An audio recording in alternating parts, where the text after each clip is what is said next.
Welcome back, Addicts. Today I'm here with Oh, I'm Michael. Yeah. and I'm Josh. We got a different video for you. We're wanting to do just kind of like a discussion slash talk of Rick and Morty, and just like the upcoming stuff that they got going on. We're gonna be. I guess what we'll start off with is just our impressions of the teaser that they released. What did you think about that teaser, Michael?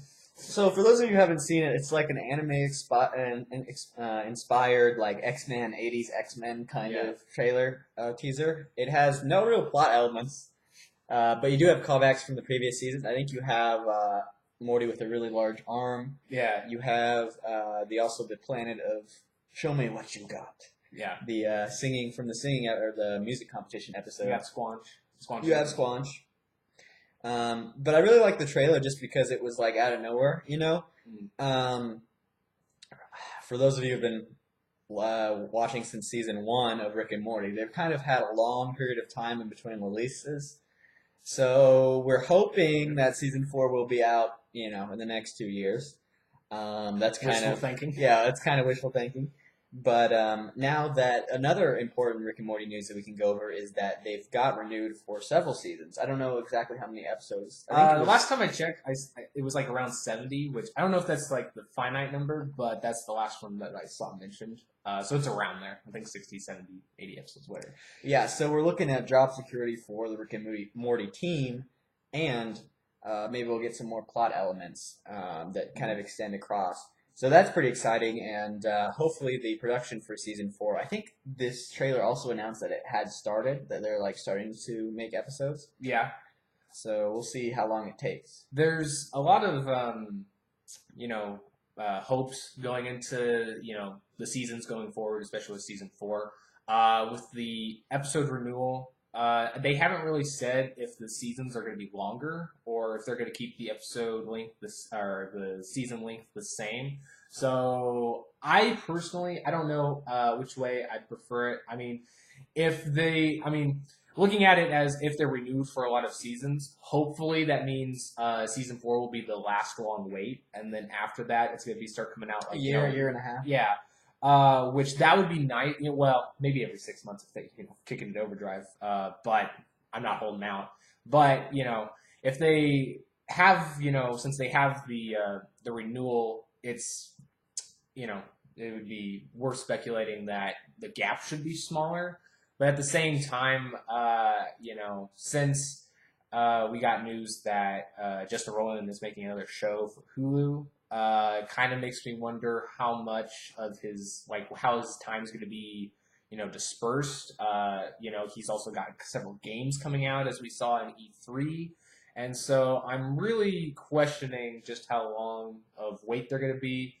I kind of hope, since we're seeing, a lot of their projects come up besides just the seasons, I'm really hoping that the seasons are a bit longer. Maybe we'll get 20 episodes a season. That's probably way, way too high for what they're thinking, but I think it'd be nice, especially, if we got the year and a half, 2 year gap continuing. One of the things I saw a lot of people talking about was, since Roiland is working on a new show for Hulu, exactly what does that mean for the development? Is he not going to be a big part of the season writing anymore? Is he gonna hand it off the reins to solely Dan Hartman or the other writing team? And I think I don't know what you think, Michael, but I think it shouldn't be worried about anything right now. It's really too early to yeah. be worried about. I mean, we don't even know. Like, they just announced that he's gonna be working with Hulu. They didn't say, we don't know when it's coming out. We don't know what it's about. So I'm assuming that it's fairly early stages. So I would say, they're working really hard to get season 4 out. So season 4, I think, is definitely going to have, it's going to be just like the other seasons. After that, that's when maybe we can talk. But as far as that, I think there's nothing really to worry about. Yeah, what I've seen, there's been a trend in anime recently where they'll release season 2 in, let's say, the fall, and then they'll take like a 3 month break and then release the next season. So if it's like for Rick and Morty, it'd be like season 4 in the fall, then a 3 month break, and then in the summer they release season 5. Mm-hmm.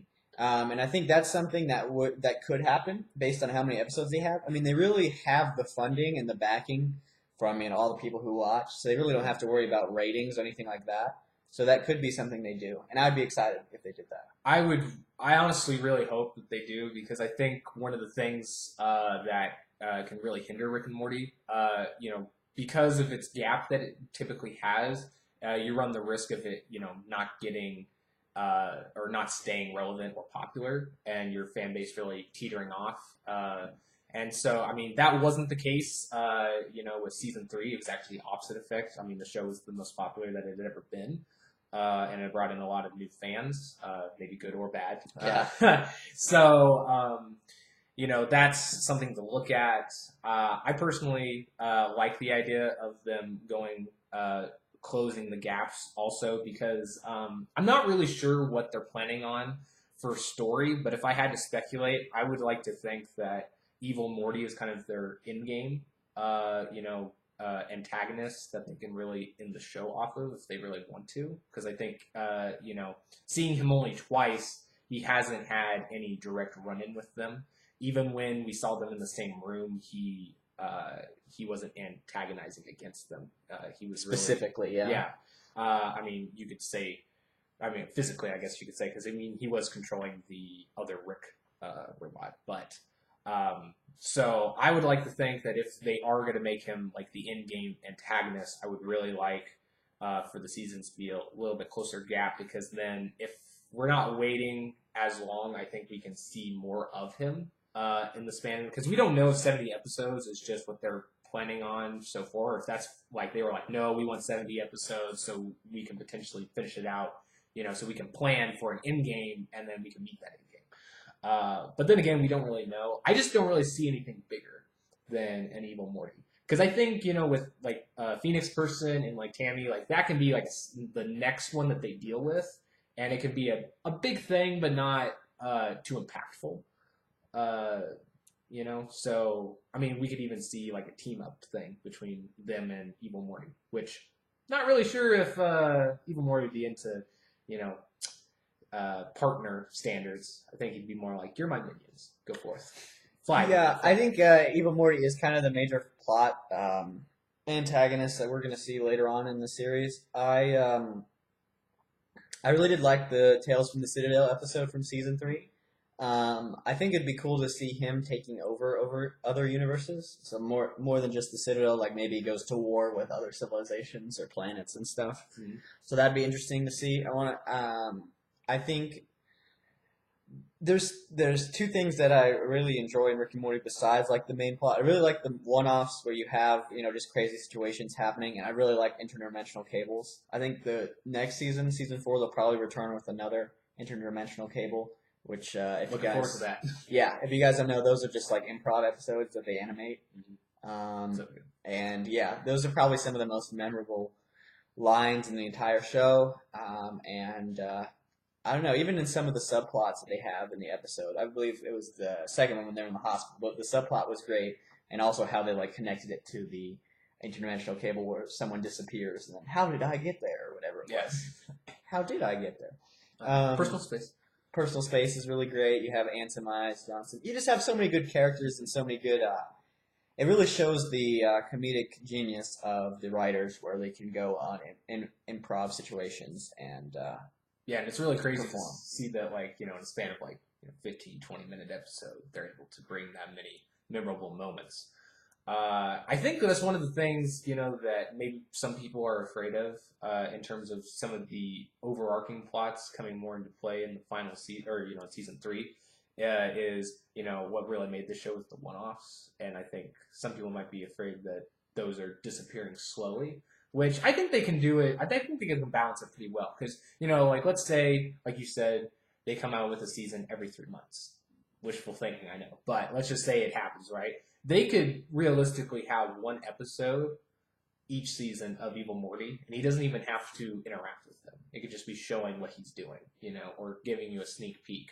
Or, we could focus on an episode that is, like just like another Rick and Morty, and they're going through an adventure, and all of a sudden you just see Evil Morty show up, and you're like, oh, this is it. But then you figure out that Rick and Morty that he's interacting with isn't the Rick and Morty that we follow, in the main. Like the C-137. And I don't know. I think they can do stuff like that would be different and fresh to see from an antagonist and have them That's like one of the coolest things about Rick and Morty is you can have so many different interactions with the two main characters, and it doesn't even have to be your two main characters. You know what I mean? They can be different versions of themselves, and I think that's what brings a lot of the creativity and play moving forward.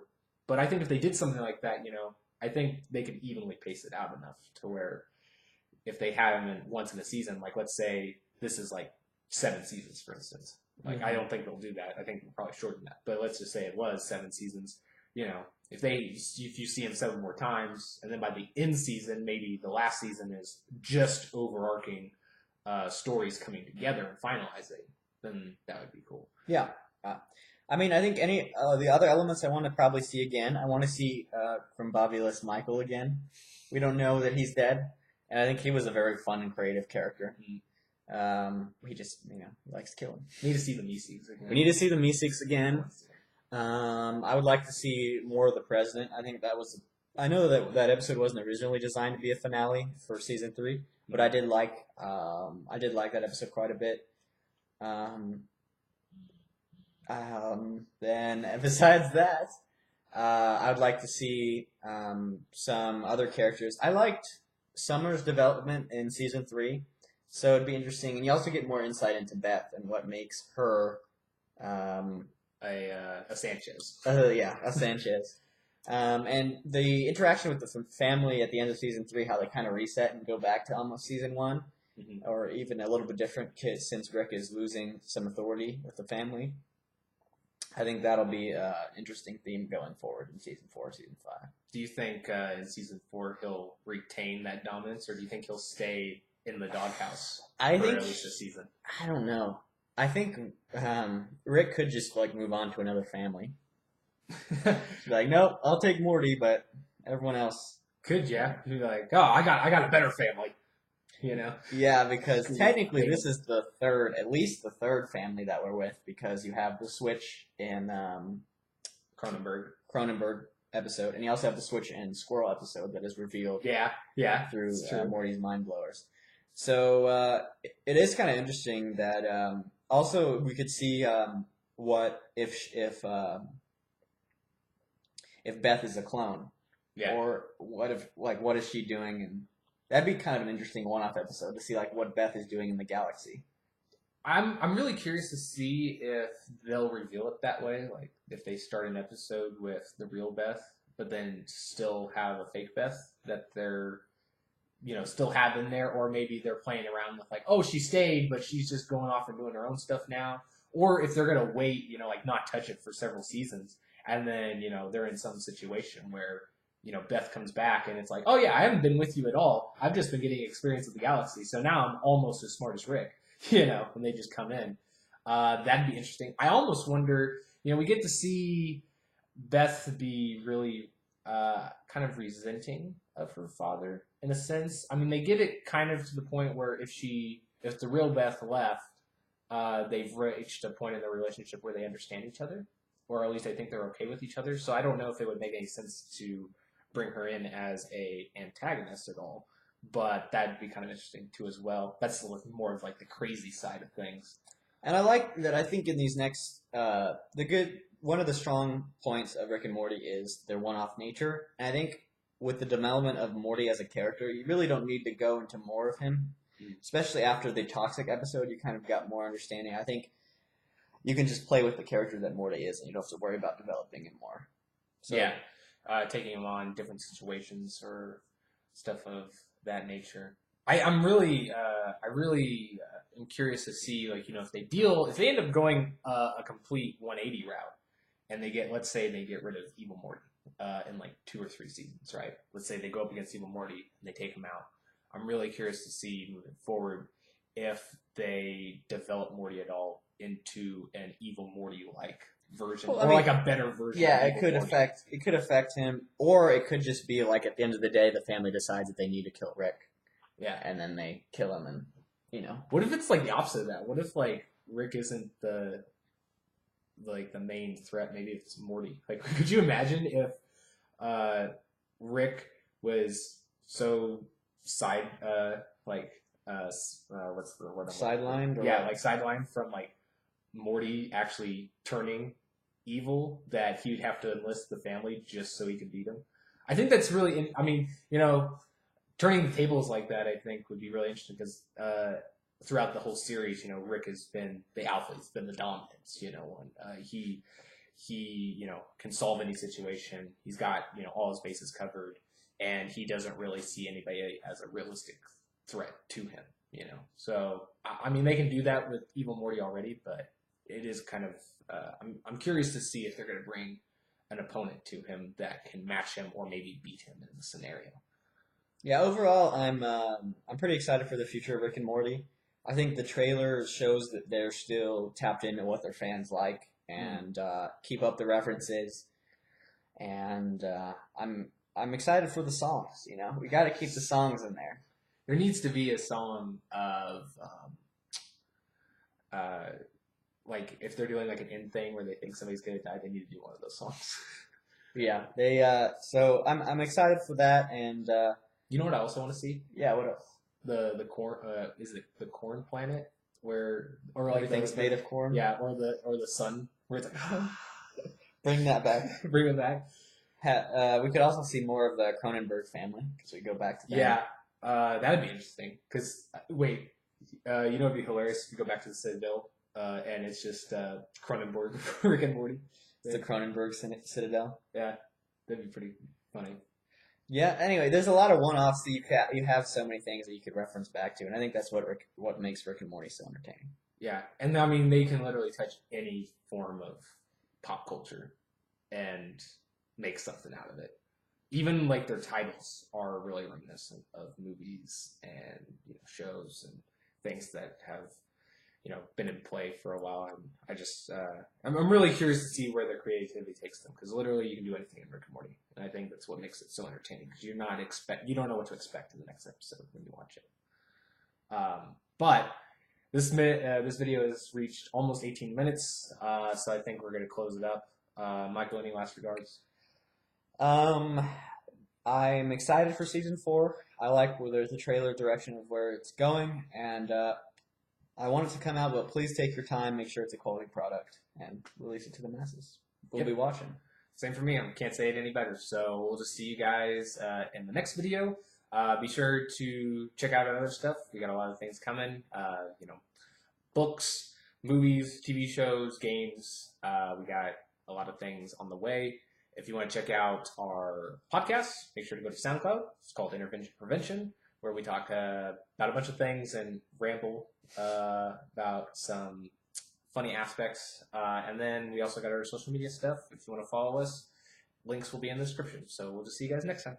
Later, Addicts. Later.